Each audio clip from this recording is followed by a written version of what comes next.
Within the current day and age, making and maintaining long distance relationships is a lot more common, whether that be you meeting somebody through a game that you really like, you having friends that moved off to college or moved really far away for work.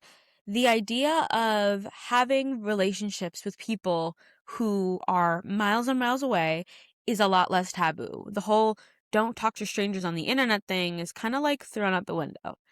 And long distance romantic relationships are no different than that. My name is Anna Hope, and I would like to today talk about some tips, tricks, ideas, thoughts around all things long distance relationships. Now, my credentials. Me and my boyfriend Brian are currently in a long distance relationship. He lives in Tennessee, I live in Wisconsin. That is a 10-hour drive, and we also battle a 1 hour time difference. We have been dating officially since December, but unofficially since September. And so, though I'm not coming here as I've been in a 10-year long distance relationship, I am coming here as a girl who is in it right now. And it's definitely something, not a walk in the park, but I find it to have so many different things that people don't talk about. Like, there's so much about them that I think genuinely can be beneficial, I know, put your pitchforks away, but I'm gonna say it. There's a lot about it that is good and healthy, and I'd like to just sit down and talk about it with you guys. I first of all want to start with long distance relationships, which from here on out I'll be referring to as LDRs because it's just going to be too much to say, can have their ups and downs, but I'm not the only person who thinks that they're beneficial. And I'm going to be pulling up a study to show y'all. Psychology Today published an article in 2024 detailing just this, the benefits of LDRs. And Dr. Marissa T. Cohen, who is a marriage therapist and obviously has her PhD, has some, gathered out three for you guys, big things that are beneficial about long distance relationships. People in long distance relationships report higher levels of relationship quality and dedication. Long distance relationships often result in greater independence and also greater communication. And those in long distance relationships can benefit from the result of two or more connections. So, I'm not the only one who thinks that. And I'm going to link it below in case you really want to read it. It's quite interesting if you're looking for something from somebody who might be a little bit more educated on it than me.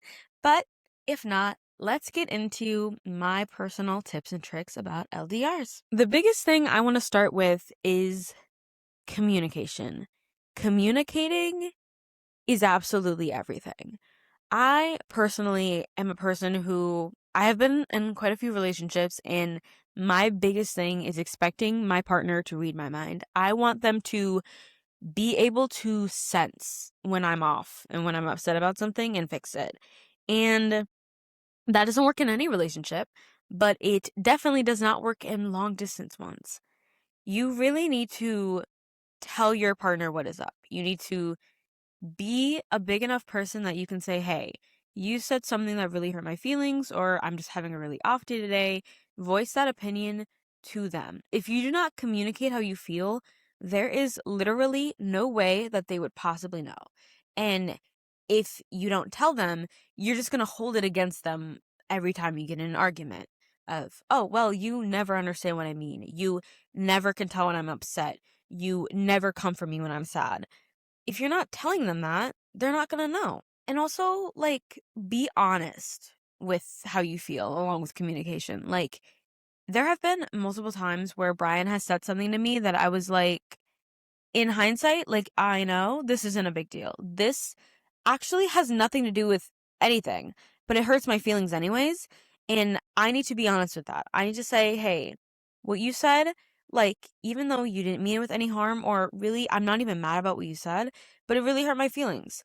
I need to be a big enough person to be honest about that and to be truthful. Because if you're just going to sit in your anger or your sadness, if you just let it stew, it's not going to get better.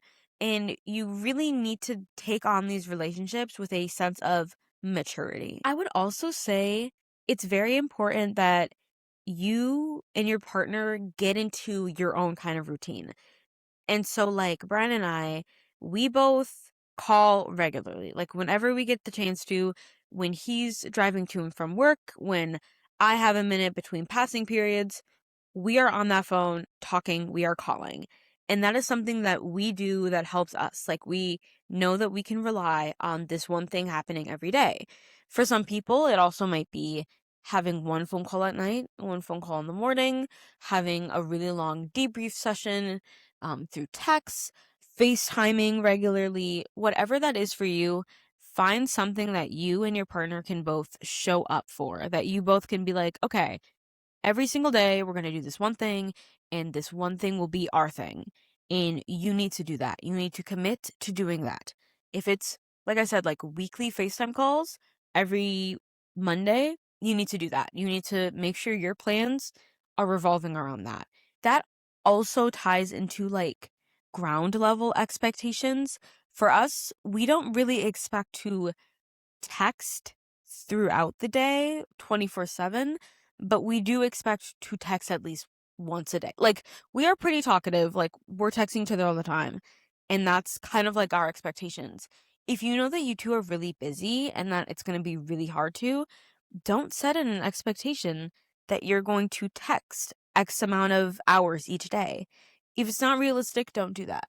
You need to have stuff that you can fall back on when you're feeling anxious or you're feeling the distance really hitting, to be like, okay, well, I know each day we're going to talk this amount. We're going to call this amount. We're going to whatever this amount. And having that to fall back on will help you not freak out when you're in that moment.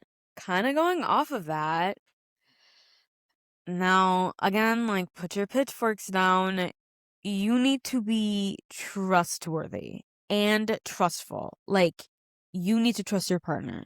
If you do not trust your partner, this is not going to work out.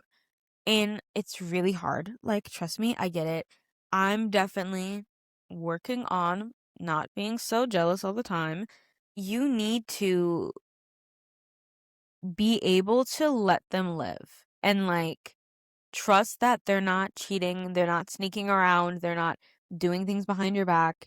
If you cannot, like, trust them, th- it won't work. It's just not gonna work, babe. It's just not gonna work. Like, trust is the backbone in any relationship, but especially in a long distance one. You need to be able to trust them. You need to be able to put your phone down at night and be like, okay, in my case, he's going out with his friends. And I trust that he's not going to do anything stupid. He's not going to interact with anybody he shouldn't interact with. Like, I can 1000% have trust in him to not do that, and vice versa. If you doubt even a little bit, that little seed of doubt is going to, like, grow, and it's going to grow and fester until you're arguing about them talking to people that you didn't know they were talking to, even if it's platonic, even if it's someone like they met at the store or a coworker. You're gonna fester on that, and that's gonna just sabotage your relationship. I would also say you need to have a plan, like an overall plan. Like, you need to sit down and, think about your life. And it's really hard for us. Like, right now, we're both very young. We're at the stages where, like, our relationship is still relatively new, so we're not making any, like, permanent choices, but we do have an end goal of being together. You need to have something that you're working towards, even if the end goal is to not be together. If the end goal is to just, like, chill and, like, be really lax and goof around and, like, see where the wind takes you, go for it, babe. Nothing wrong with that. But make sure you two are on the same page. Like, if you're like, hey, I'm just here for the vibes. I just want a good time. I want somebody to hang around and talk to. And your partner is expecting you guys to, when you move out to the other and have 12 kids, that's a big deal. You need to be on the same page about your plan together. It needs to be a together plan. It cannot be one of you trying to convince the other to permanently stay with them or to not move at all. Like, you need to be on the same page about that. You should also, if you're working on seeing each other often, which it's so hard, trust me. We are two college students and we have our own jobs and our own lives, like seeing each other is so difficult. To find time off in the same time frames is super hard. But if you're going to be having regular visits, schedule them the last time you saw each other. Like, have dates in your head that you are looking forward to, that you're knowing that, okay, this day in March, I'm going to see them. We're going to hang out. It's going to be great. And so when you're feeling anxious, when you're feeling overwhelmed, you can have those dates in the back of your head to know you're falling back on. You're working towards those dates.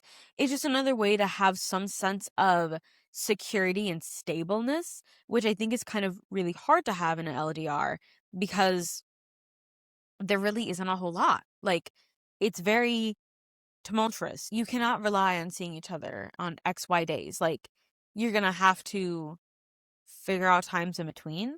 And so, knowing those times beforehand, if that's what you're going for, I would say go for that, babe. My other biggest piece of advice, I think I would say to when you are together, you're gonna want it to be perfect, especially like the first time you're meeting. Like, you're like, we're gonna want to go to this thing and we're gonna want to do this and we're gonna do X, Y, and Z and meet all these people and go out all these things and do all these things that we've been talking about doing. You're gonna want it to be absolutely perfect, and it's not. It's not gonna be absolutely perfect. That's just not how these things work. You're people. The biggest thing of like meeting each other the first time, especially, the vibes might be different. Like, you might really get along when you're virtual or online, and then when you're together, it's like not the same, you know? You're gonna want to test the waters. And so I would definitely recommend not putting so much pressure on yourself or your partner to make that first meeting great. There's not gonna be fireworks. Maybe there might be. Hey, I don't even know, Diva. Like, you might, if you do, congrats. But like, you're not gonna have, oh my God, all of these things are happening and it's perfect and it's birds chirping and everything's beautiful. The flowers are blooming. Like, let's be real here. It's probably gonna be awkward. You're probably gonna stand there and not really know what to do or how to greet the other person. It's probably gonna be awkward and it's probably gonna take a minute to like get into the swing of things of like being in person. And, like, let that be. Like, let that be what it is. If you don't get to all of the activities you have planned, and I'm a planner, like, I'm like, here's the itinerary, here's what we're doing each day, here's yada yada tuta. Like, that's what I do when I trip plan and whatnot. Um, don't do that. Have a few things that you might do here and there, but, like, don't sit there and be like, we need to do all of these things, because you're not gonna. And when you don't, you're gonna be sad and disappointed. And the last thing you want from your meeting with your partner for the first time is to be sad and disappointed. Like, that's the opposite, especially when you know it's nothing on them and it's a you thing. So just like level your expectations. Remember, you're both people. Take your time. Like I said, have a few things planned to do, but like, kind of feel it out how the date goes. See if you guys even want to do that. Maybe you just want to hang out. Maybe you do want to go out. Maybe there's a flea market in town. Like, don't plan on it being perfect. Don't have your expectations that way. You will just set yourself up for failure. I think this is just like a relationship thing, not even an LDR thing. And I totally didn't come up with this. Brian did. Like, so that, give all the credit to him. He said something to me when we first started talking that really like made me feel comfortable doing this with him. He said, it's not you versus them and the problem. It's you and them versus the problem. Like, profound. Like, oh my God. Shakespeare's quaking. When you are facing any difficulty in any relationship, it is very easy to be like, you are creating this problem and it's you. And so I'm against you. And that just won't fly. That's not how it's going to work. That's not how you're going to progress as individuals, as a couple. Like, you need to see any issues that come up as you and them trying to fix this problem. Because the problem's the problem. It's not this person. it's the problem. And so, yeah, when you're facing difficulties, when you're facing challenges, when you get into an argument, most of the time it's like based on misunderstandings because you can't see the other person's body language or hear their tone of voice in something. The amount of times that I have like gotten pissed off at him because of the way he said something that like if I heard him say it, I would have thought a different thing. Like it's just so hard. It's so hard. And so like again with the communication, but like when you come across difficulties, because there will be difficulties, you don't need to fight and scream with your partner. But if you guys are not at some points in times disagreeing on things, like that's a problem. Like you don't want a yes man. You don't want to be a yes girl. You don't want to be a yes they them. Like you want somebody who will challenge you and who will call you out on stuff when you need to be called out. You don't want to be with somebody who's like, "Yes, babe, I agree. Of course, you are so right." Like, that's not what you want. And and when you have these problems, it can be hard to not see them as the problem. But don't because they're not. It is you and them versus the problem. And like hearing him say that for me was super comforting. It made me feel a lot more reassured for like going forward for, us and how we're going to survive this. So yeah, think about it that way. Change your perspective on that. I kind of like touched on this a little bit earlier, but find your own kind of dates. Now, me and Brian, we both met through mutual friends. Specifically, like we bonded through playing video games. Like we play Fortnite a lot. Like that's kind of what we do. I know I'm a gamer girl. What can I say? Find your own kind of date nights because you are missing out on like those one-on-one going to the museum and the park and the aquarium and getting dinner every night. Like you're missing out on that. And a lot of relationships thrive off of date nights. Duh.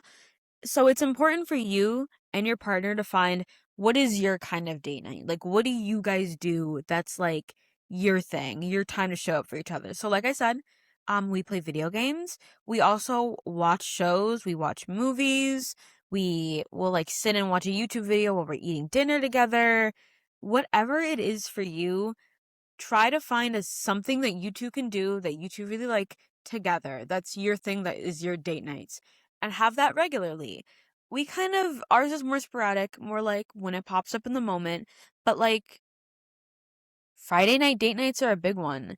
If you want to like every Friday, just like sit down and be like, okay, babe, we're gonna finish watching the show. Like, do that. That's cute. And that's a way of building connection and feeling like the distance isn't so long, isn't so far, isn't so drastic. Like, I think in an LDR, you lack a sense of normalcy because it's not, I don't want to say it's not normal, but it's not typical. And so having that sense of normalcy really helps you feel not so freaked out, not so nervous, not so whatever you might be feeling. Like, oh my God, all my friends get to go on dates and yada yada tuta. Well, babe, like, so do you. You just gotta like make them up. You know what I mean? Also, look at TikTok. There are a bunch of TikToks on this. You are never alone. I promise you. If you are going through an LDR right now, you are not the only person in the world doing it. I know everyone makes it seem like it's impossible and it's a crazy thing. You are literally not the only person doing it. But there's a lot of TikToks on them. There's a lot of TikToks on advice and stuff. And I saw one creator, she and her boyfriend would like for their anniversary go out to a restaurant and like FaceTime each other and like order a meal and like have like a date. That's so cute. And it's kind of awkward, but like who cares? You're showing up for your partner and that's all that matters. So if that's your cup of tea, go for that? LDRs definitely take a type of person. You definitely need to be relatively emotionally mature. You need to be understanding and dedicated, but I think that you need to have a mindset that you're going to get through it. And that is to say, it's okay to have your moments. I have had my moments. Brian has had his moments. You have your moments. Nobody's perfect. It's so easy to be like, you need to always be positive and think on the bright side. Sometimes I don't. Sometimes I'm like, yo, babe, I'm sorry. Like, I really wish it didn't have to be this way. Like, Loki, this kind of sucks. It doesn't, but like, that's how it feels in that moment, you know? And it's okay to have those slip ups, but it's also okay to like not like to be like, you know what? I'm getting through this. You know what? We're gonna make it out. We're gonna beat long distance, whatever. You need to have the mindset that it's gonna work and that you're gonna get through it. You need to think that because if you don't, if you're going into this like, well, you know, so much can happen and I don't know if we're strong enough. I don't know if I'm strong enough. I don't know if I'm dedicated enough. You're not going to be. You're going to psych yourself out. You know what I mean? And so you need to have the mindset that you're going to get through it. And you need to be there for your partner if they don't. There have been many times where I was like, yo, I'm sorry. It has to be this way. Like, this sucks. And Brian has been like, sorry, it has to be like what? That we talk every day, that we're this close, that we have a special bond. Like, he really comforted me and helped me through that. And that made me feel so much better. Like, oh my God, the reassurance was crazy. You should be there for your partner. And if they're feeling wishy-washy, it's okay. Like, don't expect your partner to be 10 toes down. We're going to get through this, babe, and not have any amount of anxiety. Like, you care about that person and you want it to work. The important thing is to not sit in those moments, to be able to move past them and to grow from them. That is the key. So you need to be in the mindset that you're going to make it through. You're going to do it. You guys are going to win and beat it. Like, you need to have that mindset. This is like a personal like me thing. I personally, I save everything. Like, okay, hold on. I have an album of like him and photos and text messages and sweet stuff that he said and like funny stuff and like stuff about him and like he has a dog. His name's Teddy. He's the best thing ever. A bunch of pictures of Teddy. I have an album. And in this album I have about 800 different things. Yeah. Is that kind of crazy? Maybe. But whenever I'm feeling so overwhelmed and so scared and so like I can't do this, I don't like feel the closeness, I will pick up my phone, I'll calm myself down, and I'll look in the album. And reading through all of that stuff really makes me feel so much more secure. I feel like, oh, like this is the person he is. Like this is the person I'm with. This is his reassurance, whatever. Here's a funny photo of Teddy. Like, those things really just help me personally feel like when I miss him, when we have this hour time difference. So if he's asleep and I'm awake or he's busy at work, I'll like read through that stuff and it'll make me feel better. Is that crazy? I don't think so. I think it's fine. I guess you can be the judge, but that really works for me. And to touch on like what I kind of said earlier about like the study, I feel like you bond differently. Not to be like that girl, but like I feel like when your primary form of being with somebody is communicating, is texting and calling, you learn so much about them and you rely so much on like who they are as like a person. Granted, okay, yes, I know you can put on a facade, you can text a certain way. It's easier to text than to act in person. Shut up for just 1 second. Like let me cook. When you are talking with somebody and you are being genuine and you are being honest, you are putting yourself out there and only yourself.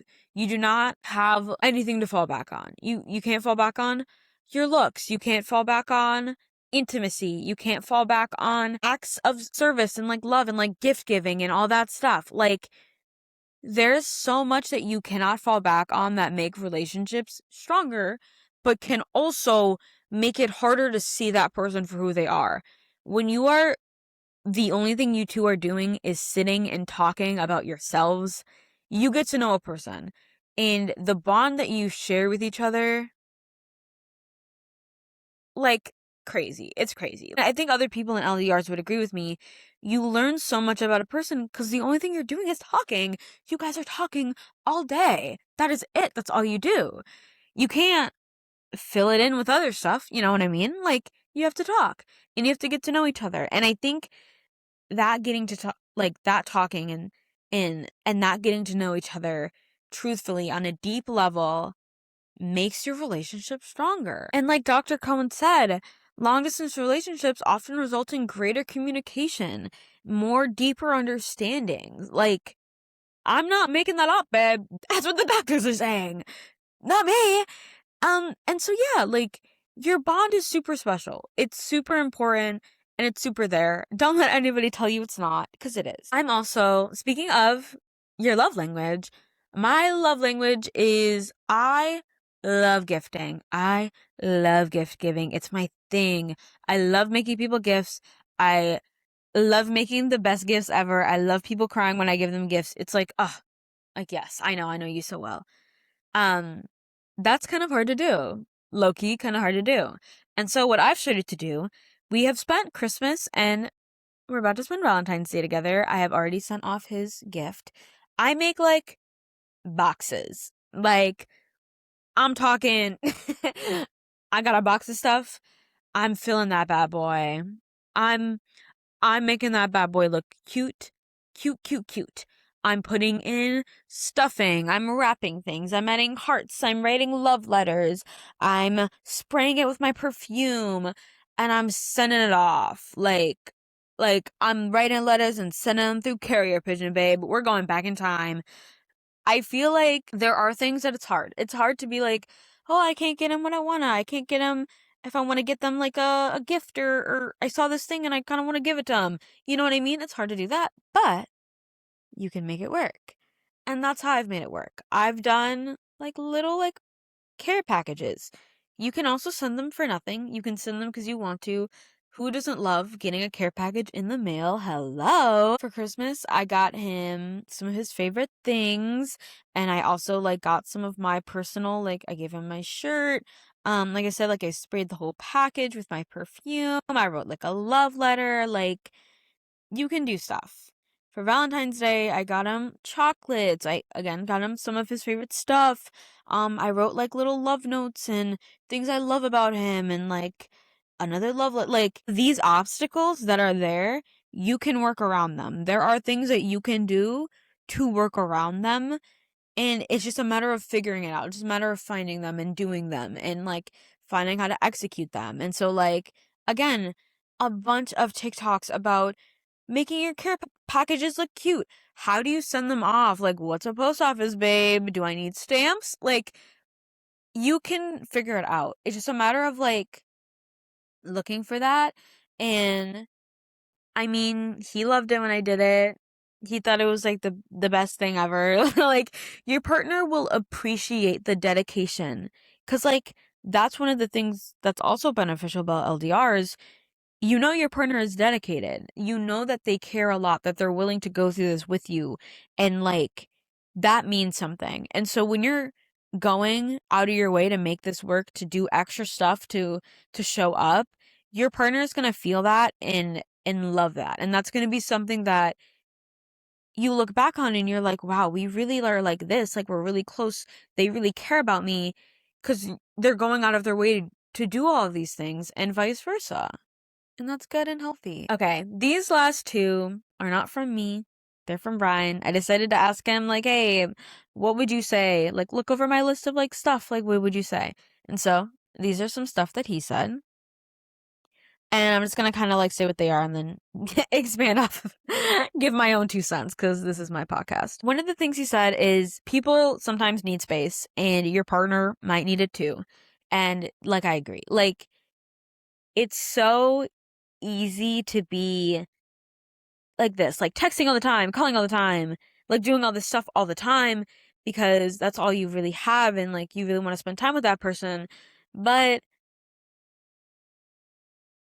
sometimes you gotta go to work. Oh my God. Sometimes you have to go to school. You have to go to class. Sometimes you need alone time. Like every Sunday, I'm such a princess. I'm taking my Sunday spa days. I'm doing my hair, I'm doing my nails, I'm taking my everything shower. I go MIA. Like, I'm bye. See you. I'll text you in a bit. And like, that was something that he just had to like get used to. That time apart doesn't mean you hate each other. Doesn't mean you're not gonna get through it. Doesn't mean this is gonna work. It's alone time. Sometimes your partner needs it. Sometimes you need it. It's okay to take alone time. It is. It's okay to be like, actually, babe, I'm gonna do my own thing. It's okay. That's okay. That's perfectly fine. Um, it's important to do that. And knowing that your partner might need that just as much as you do is very important to having a healthy and successful relationship. Going off of that, he said, going off of that, this came to my mind right now. Your partner is gonna have their own lives. And circling even back to what Dr. Cohen said, you will have your own community, they will have their own community, and that is okay. He said this, I was like, oh, babe, you're right. He said, it's very important that you let them have their own lives and you do not force yourself into it. You let yourself be welcomed. I was like, oh, you're cooking. You're cooking. Yes, it is so important that you let your partner be who they are, have their own life, do their own thing. And if they want you in on that, then they want you in on that. And it's important to not, what are you doing? Who are you with? Can I come? Can you FaceTime me? Can you call me if they're out at a party and you're like, hey, FaceTime me. I want to be there. Like, let them be themselves. Let them do their own thing. Let them welcome you into their life and into their space and into what they're doing. It's going to feel a lot better. It's going to feel a lot more natural and a lot more understanding and a lot more caring if you like let it happen naturally. So, all in all, yes, LDRs are not for the weak. They take a certain type of person, they take a certain type of commitment, they take a lot of work, a lot of dedication, a lot of understanding, a lot of talking, but they are incredibly rewarding. I truly feel like this relationship is one of the healthiest I've been in. Crazy, I know. I feel that we have like such a connection that would be hard to replicate if we weren't long distance. And of course, like it sucks. Like I wish I could be there. I wish we could hang out. I wish we could all of these things. But I also like I wouldn't change it. I don't know, I wouldn't change it. It's nice to be with somebody and to still be independent and be yourself and to have that person you can fall back on. And a lot of people don't get that. A lot of people look at LDRs and are like, I thought I would think my partner's cheating on me all the time. I don't know how you let them do anything. I would always think they're cheating on me. You know what I mean? Like it's a lot of people think it's crazy and it really isn't. It takes a certain person for sure. It takes a lot of work, a lot of dedication.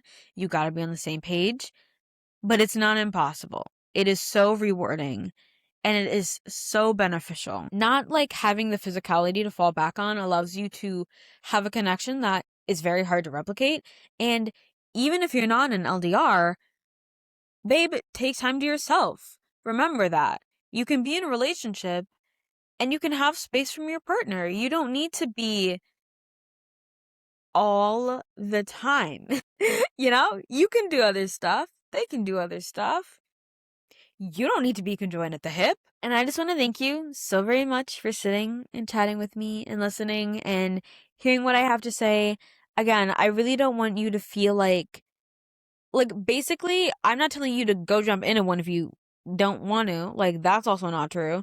But it's not that daunting. If you find yourself in one, if you find yourself maybe having to be in one, or you know somebody who you're really, really into, but you're like, but we'd be long distance. I don't know. Blah blah blah blah. I'm here to tell you to give it a shot, babe. You only live once. YOLO. You only live once, and you know, there's so much time. There's so much to do everything else. There's so much to learn and discover and find.